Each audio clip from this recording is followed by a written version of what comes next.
Giraa medalist sa Lapu-Lapu City gipasidunggan pinaagi sa paghatag kanila og cash incentives. Detalye sa report sa Ronato kini pinagi sa pagpamati ni Katropa Crystal Joy Felerca. Live report. Gipasidunggan kagahapong adlaw sa lokal nga kagamhanan sa Lapu-Lapu City ang mga atleta sa Dakbayan nga nakaangkon og medalya ato sa Central Visayas Regional Athletic Association kun CVRA at 2026 nga gipahigayon sa Naga City, Cebu.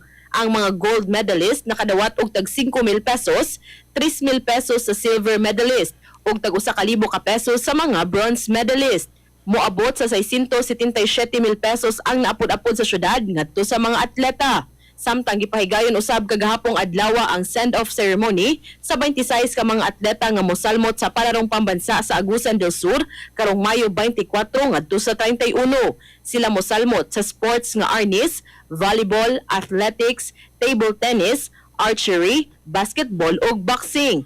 Ug aron nga mas madasig sila silang tagsa-tagsa ka mga sports, gianunsyo ni Mayor Cindy Chan nga adunay naghuwat nga cash incentives para sa kadtong makaangkon og medalya. 50,000 pesos para sa gold medalist, 30,000 pesos sa silver medalist, ug tag 10,000 pesos para sa mga bronze medalist. Para sa atong mga katropa nga gustong palig-unon ang immune system, malikayan ang ubo, hilan at labat sa ulo ug di makahilab sa tiyan, ang Suntown Vitamin C, the Alkaline Vitamin C maoy haom alang kanato mga katropa.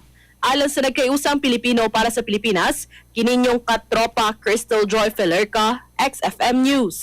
XFM report. Suntown Plus Gold, mapalit sa mga butika sa inyong lugar.